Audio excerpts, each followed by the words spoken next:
May ilang affidavit sa kaso ng missing sabongeros na sinumite sa PNP CIDG pero hindi raw itinurn over sa DOJ.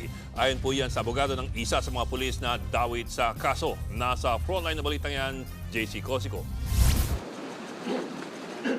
Sa salaysay ng whistleblower sa kaso ng mga nawawalang sabongero na si Julie Dondon Patidongan alias Totoy sa palaisdaan sa Taal Lake ng pulis na si Senior Master Sergeant Joey Encarnacion, itinapon di umano ang labi ng mga biktima. Isa si Encarnacion sa 12 pulis na kinasuhan ng National Police Commission.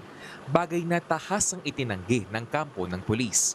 Ayon pa sa abogado niyang si Attorney Bernard Vitriolo, nasa schooling din daw si Encarnacion nang mangyari ang sinasabing pagdukot sa mga sabongero.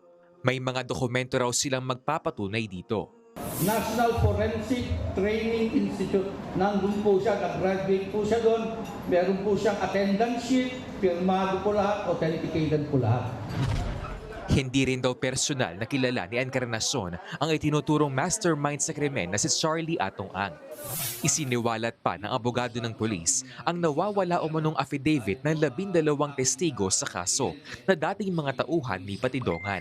Hulyo sila nagbigay na kanilang salaysay sa PNP CIDG pero hindi raw naisumite ang mga ito sa Department of Justice. Sumulat na ang abogado ni Encarnacion kay CIDG Chief Christopher Abrahano para isumite ang mga nasabing affidavit sa DOJ. Umaapela rin siya kay PNP Chief Nicolas Torre III na atasan ang CIDG na gawin ito. Kami ay naalarma, tila bagang parang may suppression of evidence dito na nangyayari.